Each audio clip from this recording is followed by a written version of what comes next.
in charge of the Department of Prints, Drawings, and Photographs here at the museum, and the leader of a talented team of curators who have produced an exhibition on view upstairs through March 27th, Arthur Szyk, Miniature Paintings and Modern Illuminations.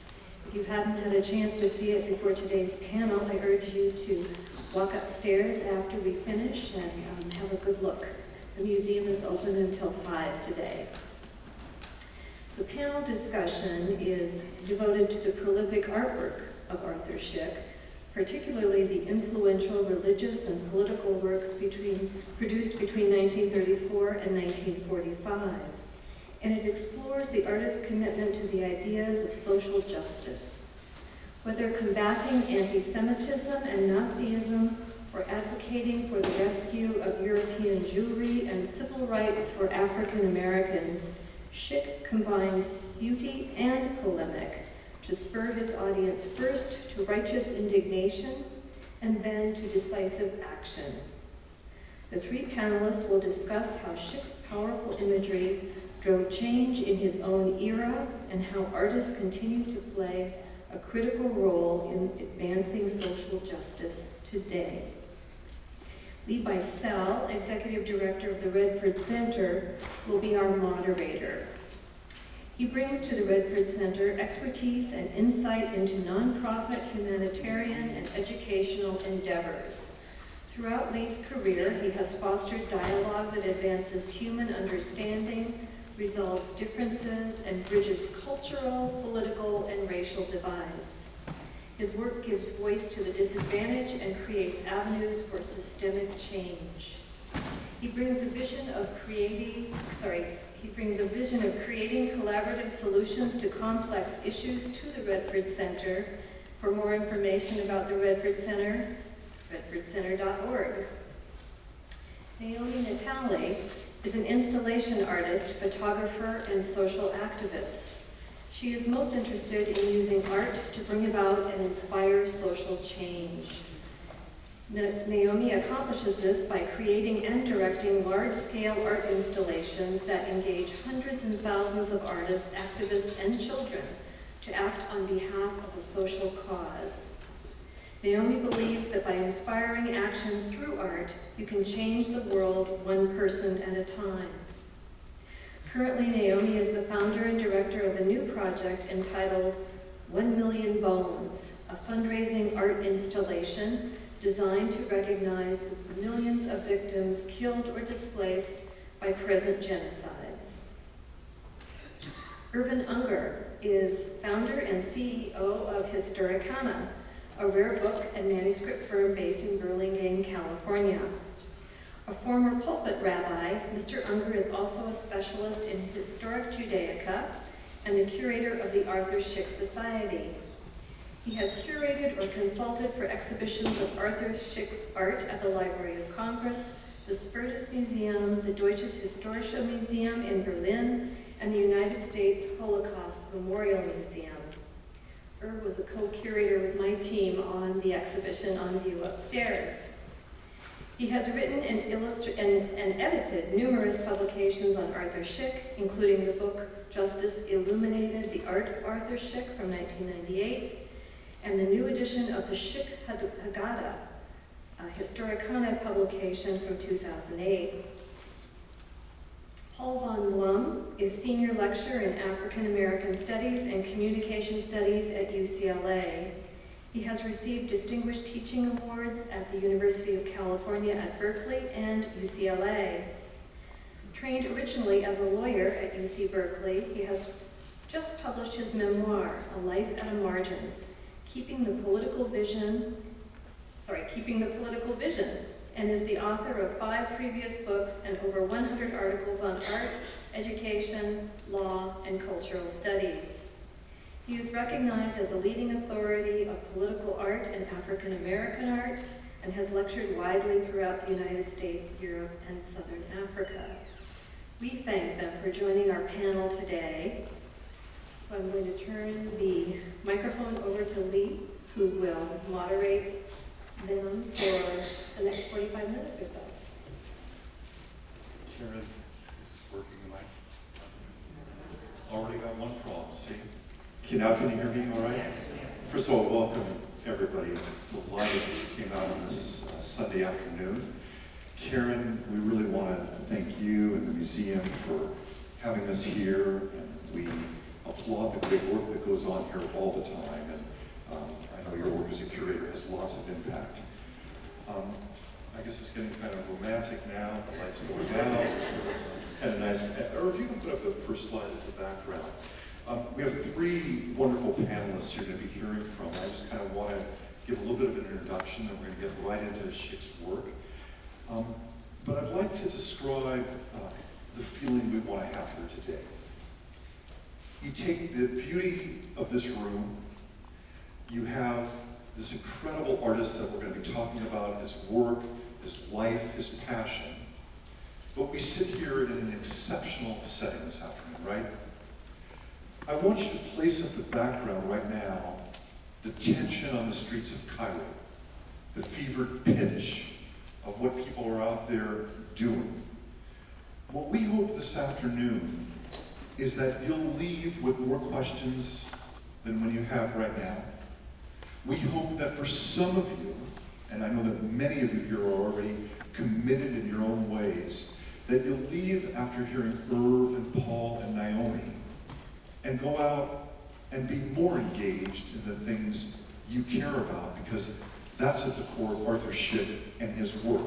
So this is different than a lot of panels you'll come to. These are very engaging people, but it's really about what each of us is going to do.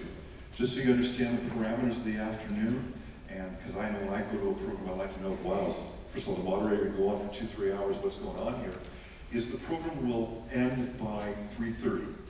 And certainly well before then, we will open it up for questions and dialogue and answers, and I'll get to that in a while. When we conclude, you're all invited. The conversation won't end here at 3:30 or 3:25. It will go on in the gallery. All of us will be in the gallery for a while. We hope you'll continue it there. And it will continue in a variety of ways. So let me just say a few words as a way of introduction. I was thrilled when Irv called me about this and asked the Redford Center to be a part of it. And I want to just mention first, and I think it's not an overstatement by any means, to say thanks to Irv Unger, we have Arthur Szyk brought to life, brought out in the world in a way that hadn't been done in such a popular public way for a long time. So thank you, first of all, for doing that and exposing that.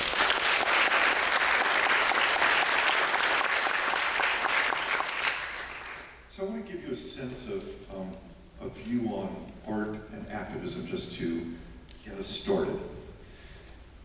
There's a few people I like to cite when I think about this kind of work and what we're doing here today. The first is Picasso. You may know his work, kind of not as well known as Szyk, but Picasso once wrote, "Every child is an artist. The problem is how to remain an artist once we grow up." Now we can have a long talk about that. But the question is, how do we remain artists once we grow up? What is art? What does it mean to have an imagination? What does it mean to create? How do we look at our lives as a work of art? And Szyk, more than his art, I think what we're going to hear about today is his life as a work of art. The other text that I think about a lot, and I'm sure many of you who are here this afternoon do, is Einstein once said, "The manner of thinking which created the problems in the world will not be the manner of thinking that will solve the problems in the world." I really believe that. We keep going to meetings and conferences, we keep moving the same papers and bottles of waters around, and we don't bring in imagination and creativity and art and say, how do we solve the issues of hunger or AIDS or poverty? We don't have to live this way. And again, in one small gesture, whatever your political leanings are, look what the president did in the State of Union last week. That people could sit together. That's only a beginning. It might not mean anything. But in Washington, those of you who know DC, people were having fits about this. That we're really going to sit together? Well, today we sit together to learn about the life and work of Arthur Szyk. a man of imagination, a man of courage. And before I weave this into Irv in just a second, I read one brief sentence from one of his many eulogies. He was a great man, a champion of justice, a fearless warrior in the cause of every humanitarian endeavor. Eleanor Roosevelt called him a one-man army. That became his nickname. And what we see today is a man who was so defined by his roots, his Jewish roots, his passion for Jewish identity, but went well beyond that in everything he did. In this first slide we have here, I really wanted that up because I don't know if you can read it, your eyes may be better than mine. Arthur Szyk fights the dictators with pen, brush, and venom. Art plays such an important role in shaping society. And as we will see in Arthur Szyk's work, how much fighting he did with his pen, with his creativity, with his brush, of what he brought to life. And just as we move to Irv, what I say is the following. We've all been to lots of speeches in life, right? But do they ever touch us as much as a great piece of art, a great piece of music, a great work of theater? That's what touches the heart and the soul. And all that I've learned about Arthur Szyk and what Irv Unger is bringing to life and all that he's doing is a man who really possessed a heart and soul that was taken from the world way too early. And this afternoon we step into that world of Arthur Szyk, both back then and now in 2011. So with Irv, I'd like you to start by telling us something. This is a very famous piece, I know. Can you walk us in there? Sure. Thanks, Lee, and welcome everyone. This is a work called De Profundis, and which means out of the depths. It's based on Psalm 130, which is very important to both Jews and Christians and used in both of their liturgies. And the whole idea here is that you're looking at lifeless and dying Jews, and almost all of their eyes are open, because Szyk had this idea that this was the voice of the living dead. They couldn't speak for themselves, so we have to speak for them. And this work was created by him in early 1943. It was published full page in the Chicago Sun. The idea here being, as many of them are sort of pointing upwards, they're pointing to the statement of Cain, "Where is Abel thy brother?" And as you know from the biblical narrative, this is the first two children in the universe. Whether mythologically or real, it doesn't really matter. What matters is the story, and the story is that Cain, the first two brothers, one was already a murderer. Cain kills Abel. And then God asks in the narrative, to Cain, "Where is Abel thy brother?" And so this work is created almost as if to say, "Where is your brother?" And Szyk's work was used to call attention to the Holocaust in Europe, which was one of his major functions during World War II. The other was to be Roosevelt's soldier in art and to fight the Axis. But in this particular work, which comes deeply out of his Jewish roots, he's actually speaking to the entire world and calling attention to the tragedy in Europe. You see many symbols here. Within Cain is a small C. In the C is a swastika. And in the A of Abel, I don't think it's possible for you to be seeing it there, but there's a Star of David. And as if that wasn't enough symbolism, in the left-hand corner, you see Jesus here holding the Ten Commandments, as if to say, were he alive, he would have been killed with his brothers. This appeared full page, as I mentioned, in the Chicago Sun. It was not sponsored by any Jewish group. It was actually sponsored by a Christian textbook commission.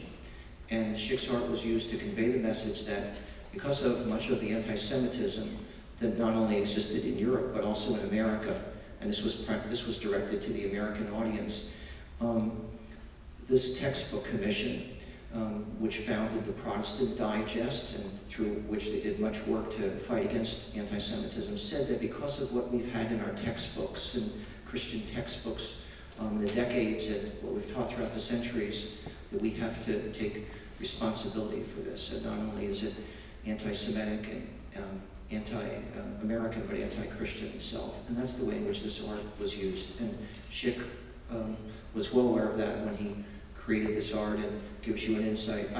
I would dare say, Lee quoted Picasso a few moments ago. I would say this is Szyk's Guernica, and if you can imagine that this painting is only just about a little bit bigger than this size. Some of you have been in the gallery, you've seen it. This is his size. So I think that this is an important statement and roots him. This is a sort of a major work of Holocaust protest. Irv, just want to run this one before we go to the next one. So Szyk was born in Lodz, Poland, Right. in 1894, and he died here in 1951, right?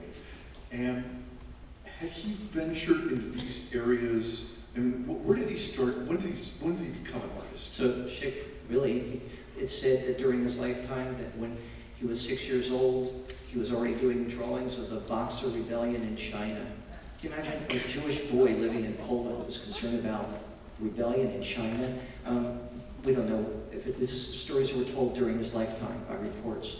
And then when he went off to Paris as a teenager, he was constantly sending back to Poland political drawings and sketches commenting on social ills and that he was witnessing in the world, and these were being published from their teenage years on the front covers of magazines and journals back in Poland. And of course his activism in art continued right on through even learning all of American history before he came here, because he did a whole series on George Washington and the American Revolution about freedom, which were gifted by the President of Poland to President Roosevelt, and they hung in the White House. Roosevelt gave his 4 freedom speech, 38 paintings dealing with freedom and justice of Arthur Szyk hung in the White House. And his activism continued throughout his life on behalf of numerous causes. And I'm hesitant to go into all of them now, because I think they'll unfold in the course of our presentation. So if he comes to America, and maybe go to the next slide, and America truly means a lot to him, of what democracy is, what our values are. Can you tell us about this piece here? Sure. Szyk loved the American presidents. He painted the portraits, as I mentioned, of Washington, of Lincoln. He actually painted a portrait of Lincoln that was on a billboard that was at Times Square in the 1940s, but he put Lincoln within the setting of World War II. Szyk always used to, he took historic figures and always bring them to the present to make a particular point. He admired Thomas Jefferson. This is one of Szyk's last works in his life. He died in 1951. As people can see the text, based on the letter that Thomas Jefferson wrote to Dr. Benjamin Rush after the American Revolution. And is this typical for Szyk's work? That I was reading a commentary on this, that the text speaks louder than the artwork here, or more often is it that the artwork is louder than the text? Well, I would say this. First of all, Szyk always did the text and he always did the artwork. Unlike scribes or of the Middle Ages, someone might do the text and the artist might do the borders or the initialized letters. Szyk always did both. And I would say that speaking louder than both of them is Szyk always said that art was never his aim, it was always his means. So if this was conveying the meat with what Szyk had in mind, then it doesn't matter which one's working better. So Irv, I want to just highlight that, because we're going to come back to that in the discussion with Paul and Naomi in a while. I want to get all their voices in now for a while. But that Irv made the point that for Szyk, art was his means to speaking out about the ills of the world, to calling attention to what's going on. And what I'd love to enter into later, Irv, is this whole discussion is how do other artists see art? How would Szyk fit into that and that kind of thing? Is there anything you want to add before we kind of move on here, just to give us an intro to Szyk? Yeah, I want to say a whole lot, but I'm sharing the panel with my fellow panelists, and I want to hear from them also. So, and then I'll be able to comment a little bit more. But you have the framework. Aaliyah set the stage for his life. He came, important to keep in mind that he did come to America in 1940 and sent here by the British government and the Polish government in exile. To bring the face of the war in Europe to the Western world. So powerful was his anti-Nazi art, his caricatures and cartoons, that it was felt that the rest of the world needed to see them. And so he was sponsored to come here, and he arrived on the shores of America in 1940, became an American citizen in 1948, and as you mentioned, Lee, he died in 1951. That's the context before I think our discussion, but I'll hold off on other comments till later. So. Great. Well, we're going to get a lot more of you in Irving. Let's jump to the next one here. And this one is one that really intrigued me when we were preparing for today. The setting here is 1948, and some of you may remember, or we're all learning all the time, is that Indonesia was a colony of the Netherlands. And Indonesia, the largest Muslim country in the world, was proclaiming its independence. Netherlands, like many places, didn't want to hear that a colony was going to be independent. And here's a man, just to set the stage, Naomi, that Szyk, who's loves America, a strong advocate of Israel, and Israel had just become a state earlier. Suddenly he turns his attention to Indonesia, to Muslims, and long before that became acceptable in America. Those of you who are alive remember history.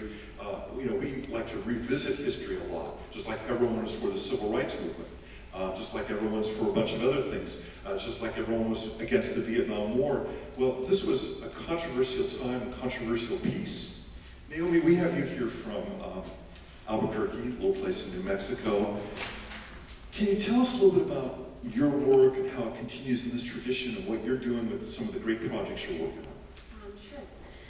Well, one of the things I particularly appreciate about both this work and the one that I'll show next afterwards is how Szyk used these images to call attention to issues and ideas that were not widely expressed or known about. And it's really his dedication to using visuals and images to convey a message that I particularly resonate with the most. And if we think about art as a means, then we can think about using art to move people outside of moving them in one moment to actually moving them to action. I've been working on large-scale installations and social arts practice. One was called the Cradle Project, and it was focused on, it was a large-scale art installation designed to call attention to the 48 million children orphaned in sub-Saharan Africa. The idea was to use the symbolism of empty cradles and falling sand to represent the lost potential of these children. And the idea was to gather hundreds of empty cradles made by artists from all around the world out of scrap and discarded materials, and to display them in a single space against a backdrop of slowly falling sand, believing that hundreds of empty cradles would speak volumes about loss. I'm currently working on a project called 1 Million Bones, and it's addressing the issue of modern-day genocides and mass atrocities that are happening today. It's a call to artists, to activists, to educators to create a bone to represent the story of a victim or survivor, and then the bones will be installed on the National Mall in Washington, D.C. as a mass grave. But also considering the bone as a symbol that could unite us, because this is a human issue. We're all made of bones, and if we're going to look at issues particularly as horrific as genocide, we have to strip the issue of their boundaries and to consider us as preserving our humanity, because ultimately the project is a reminder that we do belong to each other. So that's just kind of the gist of the project. Naomi, let's just put the next slide up on Liberia. And just before we get Naomi back, we'll be getting Paul in a minute. Or you just want to say a word on these postage stamps from Liberia? Arthur Szyk had to learn the whole history of Liberia before he created these, and he was very interested in Liberia as a refuge for slaves in America in the 18 teens, and he wanted to call attention. He was commissioned to create these postage stamps, as he created postage stamps also for Israel as well. But it was important for him to learn about this history and the idea that that Yehudi Ashman and those who associated with him were the first Americans ever to found a foreign country as a place of refuge for blacks at that time. And so he was very involved with this project, not only artistically but historically. And so Naomi, with this juxtaposition of Indonesia, Liberia, the work you're doing, and again, I like to make sure everyone hears everything clearly. Her first project dealt with 48 million orphans in sub-Saharan Africa, a number that's incomprehensible. Now you're dealing with your project, Million Bones, to highlight genocide around the world. Now my guess is if today had been advertised as an afternoon to come learn about the Million Bones project, I don't know how many people would have shown up, because I think we have a tough time hearing about genocide. And you and I have spoken, we've all spoken, and some of you know I spent a great deal of time in Darfuri refugee camps in eastern Chad, seeing that unfold, one of a number of genocides around the world. How do you find, do people respond more to art than they do talking about it? How are people taking the million? I mean, are you gonna, when do you want to have this up in DC? And how many bones you got? We won it in DC in spring 2013. We have about 12,000 bones right now, so we have a long ways to go. I do think that art is an incredibly powerful tool to bring an issue to people's attention, but also to give them an action that they can take. Because it's one thing to educate, but when you're educating particularly about an issue like genocide, you could paralyze somebody. And there's so many people, adults,